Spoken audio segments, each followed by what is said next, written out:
Cooper Flagg has declared for the 2025 NBA draft. He announced on social media. We've got a former Dookie right here, and Carlos Boozer. Booze, what's your reaction to Flagg going to the big leagues? I love the kid. I think he's the #1 overall pick in this upcoming draft. I don't think there's any question about it.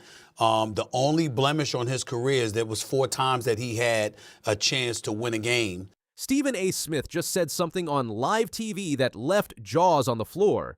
It wasn't about stats, trades, or even who should go #1 in the draft. It was about race, and not just any player. He was talking about Cooper Flagg.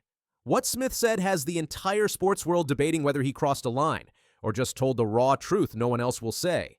So, what the hell is going on? Stephen A. Smith is no stranger to bold, headline-grabbing takes, but his recent comments about top NBA prospect Cooper Flagg just hit a nerve that has the sports world on edge. During a segment on ESPN's First Take, the outspoken analyst made a statement that many are calling controversial, while others are calling it brutally honest.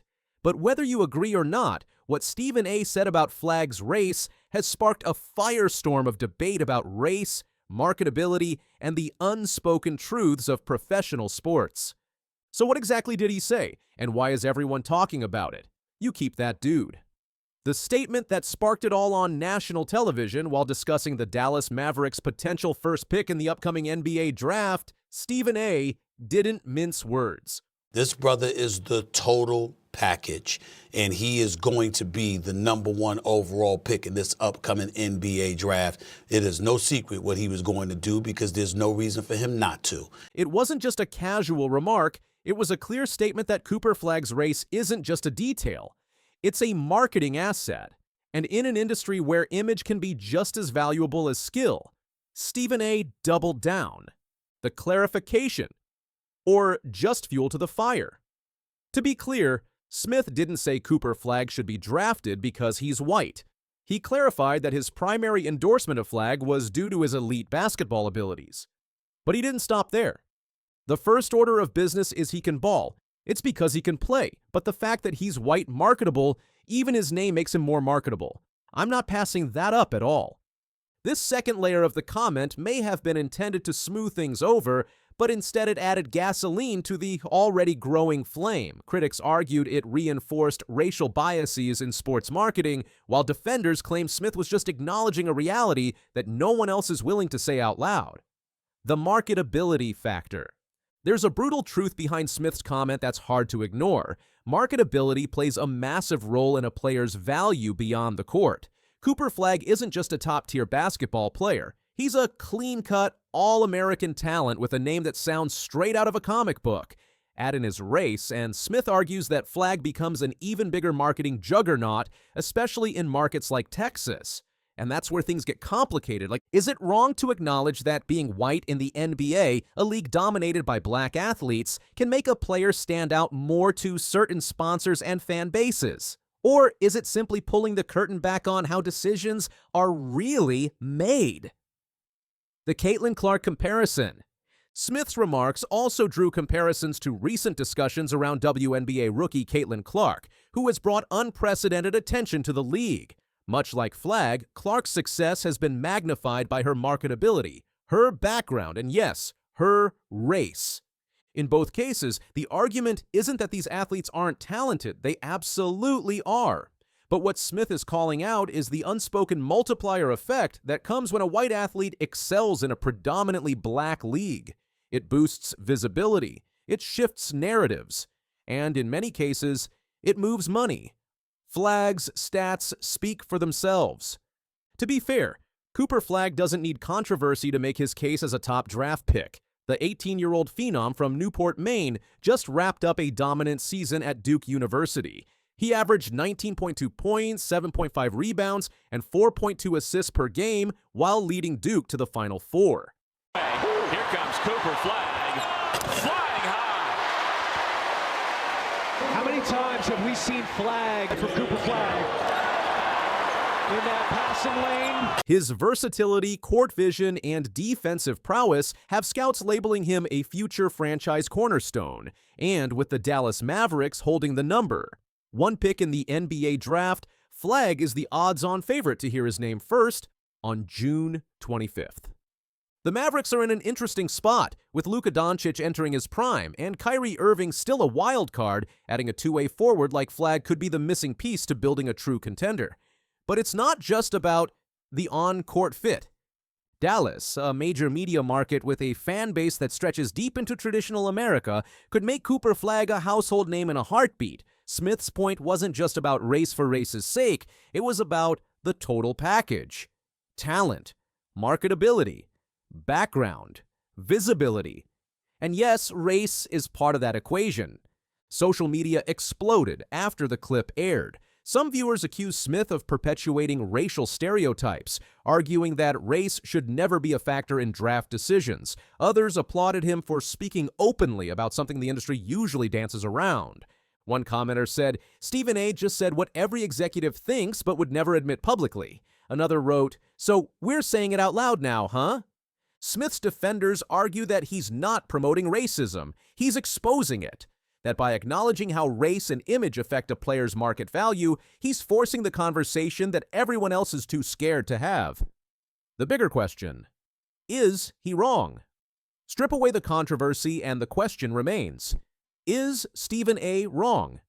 I'm not thinking about moving Cooper Flagg. I'm grabbing Cooper Flagg. He's the number one overall pick. I mean, just think about the marketing. Do you know I saw some commercial? I forgot whether it was a commercial, an endorsement deal, or whatever. Do you know he had the American flag behind? Historically, white NBA players have often received disproportionate attention relative to their skill level. Think of players like Jimmer Fredette, Tyler Hansbrough, or even Alex Caruso. Solid talents, but often hyped beyond their stats because they defied expectations. When a white player excels in a majority black league, it creates a narrative that's seen as unique or different. When you got somebody with that kind of potential and they're white and you are in America, you keep that dude. You keep it. I'm telling you right now. Instantly, the room froze. The kind of comment that makes you raise your eyebrows and go, wait, did he really just say that? That narrative sells. So in Cooper Flagg's case, is Smith pointing out a disturbing trend, or is he endorsing it? What this means for the NBA draft. With the draft looming, this conversation has cast a spotlight on more than just Cooper Flagg. It's highlighting how much more goes into these decisions than just basketball. Team needs, coach preferences, locker room dynamics, media narratives, and yes, racial dynamics. Flagg is likely to go number one regardless. He's that good. But thanks to Stephen A. Smith, his name is now at the center of a much larger conversation, one that won't go away anytime soon. Stephen A. Smith has once again put himself at the center of the sports world's loudest debate. His comments about Cooper Flagg's race weren't just about basketball, they were about culture, image, and the business of sports in America. And love him or hate him, you can't ignore him. As June 25th approaches, all eyes will be on the NBA draft, but the conversation won't just be about wingspans and verticals. Thanks to Smith, it will also be about how we value players and whether we're finally ready to admit what really drives those values. So, what the hell is going on? We're seeing the raw truth of professional sports exposed in real time, and whether or not we're ready for it, the conversation has begun. If you made it this far, drop your take in the comments. Was Stephen A. exposing the truth or crossing the line? Hit that like button if you want more raw takes like this, and don't forget to subscribe so you don't miss what happens next in the Cooper Flagg saga. This story's just getting started. Probably a little embarrassed, but clearly still confident as Hakordi throws that one down. Celtics through Eastern Conference playoffs. It's now 2-1. Knicks still in front with Boston. Got a little of that three-point mojo back. The NBA just witnessed one of the most dramatic shifts in playoff momentum this season. The New York Knicks entered Game 3 with a commanding 2-0 series lead over the Boston Celtics. By the final buzzer, they faced a devastating 115-93 home court loss that completely altered the series' trajectory. The statistics tell a shocking story. Boston transformed their three-point shooting from an abysmal 25% in the first two games to an elite 50% performance, connecting on 20 of 40 attempts. Meanwhile, the the Knicks managed just 5 made three-pointers on 25 attempts, a brutal 20% shooting display. This created a staggering 45-point advantage from beyond the arc for the Celtics. It's just a matter of time. We're all professionals. We work really hard on our craft. We put a lot of time in. You understand there's times where your shot might not be falling, but it always balances out. The transformation appeared inevitable when examining the broader context. During the regular season, Boston shot 46.3% on wide-open three-pointers against New York. Their struggles in games 1 and 2, where they shot just 25% on wide-open looks, represented a statistical anomaly rather than a sustainable trend. "We got open shots, shoot them with confidence, knock them down," Jaylen Brown explained. "We got great shooters on this team. I think we can even shoot the ball even better and be even more aggressive. As we get more comfortable in this series, hopefully we'll be able to see that." Tom Thibodeau's defensive strategy shift proved particularly costly. After successfully switching on most screens during the first 2 games, the Knicks coach reverted to drop coverage in Game 3. This adjustment gave Boston shooters the space they desperately needed. "Obviously, they are going to shoot their threes however they get them," Jalen Brunson acknowledged. "Fortunately for us, they were missing in games 1 and 2.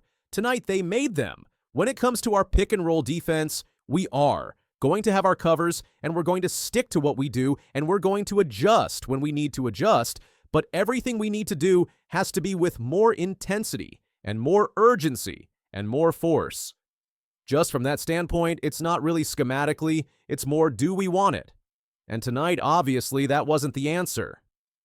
The decision to change defensive schemes raised questions, particularly since drop coverage had produced poor results during regular season matchups. Boston's players had appeared rattled by New York's switching defense in the opening games, making the tactical shift even more puzzling. Again, there's going to be a lot of pick and rolls in the game. So, what we always do is we evaluate, how many were defended well, how many weren't defended well, how many did they make a tough shot against, was the scheme executed properly, was it done with the proper amount of intensity, was everyone tied together? So we'll look at all those things.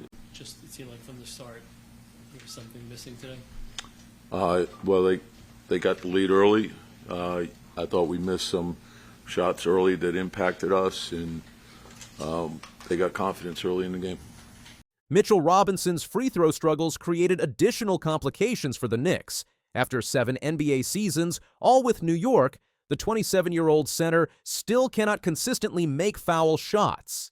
His 10-month recovery from surgery provided ample opportunity to address this weakness, yet no improvement materialized. Boston capitalized on this vulnerability by implementing a hack-a-Mitch strategy, forcing Thibodeau into difficult rotation decisions. The coach must balance Robinson's defensive impact against his offensive liability at the free throw line. "You've got to make a decision between 5 minutes left in a quarter and 2, and then you go from there," Thibodeau said. "If he's making free throws, he stays. If he's not, you got to get him out. And then there's the impact on the game. Is it more beneficial to leave him in? So there's a lot of factors that go into that." The Knicks' energy and urgency issues proved equally damaging. Players and coaches alike acknowledged entering the game without proper playoff intensity, a concerning trend for a team holding a series lead. I don't think we came with the mindset of being satisfied, but I think it was just subconsciously satisfied being up 2-0, but it's not the way we need to approach the game. Josh Hart echoed similar sentiments about the team's approach. He said, I mean, they're down 2-0, and you knew they were going to come out with a sense of urgency, a sense of desperation, and that's something that we should have did a better job with. We knew it was going to happen. And Mikal Bridges suggested human nature played a role in the lackadaisical start. I think they just came out more urgent, knowing that they're down, but we tried. We just got to be better. We just got to come out and have more urgency no matter what the series is. We got to treat every game like a 0-0. Karl Anthony Towns emphasized the unacceptable nature of their slow start in playoff basketball. I mean, it's the NBA playoffs. We all got to walk in with that kind of urgency. It shouldn't be something that we have to tell people. So, it falls on all of us to, come in with that kind of urgency, that desperation, that will, not when we're down 20, to start finding. The execution problems compounded throughout the game. Towns noted the correlation between execution and playoff success. We're just not executing enough. I know I'm going to say the word, and y'all going to get tired of hearing me say it, but it's true. The team that executes the most for the longest duration usually ends up winning in the playoffs. We just didn't execute enough early on, and we gave them confidence. Historical precedent adds gravity to Boston's position. Only 5 teams in NBA history have won a playoff series after dropping the first 2 games at home.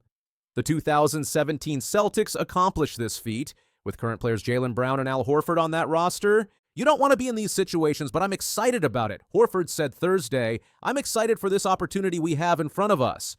The Knicks face their own troubling history with blown 2-0 series leads. Last season, they squandered an identical advantage against the Indiana Pacers, ultimately losing Game 7 at Madison Square Garden. Peyton Pritchard emerged as Game 3's most impactful player, leading all scorers with 23 points while setting playoff career highs in minutes and scoring. His 34 minutes represented a significant increase from his 22-minute average in the first 2 games. You wouldn't want to be in any other position as a competitor. This is the best moment you can be in, down 2-0, backs against the wall. You just bring it. And I think we were all prepared for it, and we knew it was at the task at hand, so we did a good job today. Now we got to move on and do it again.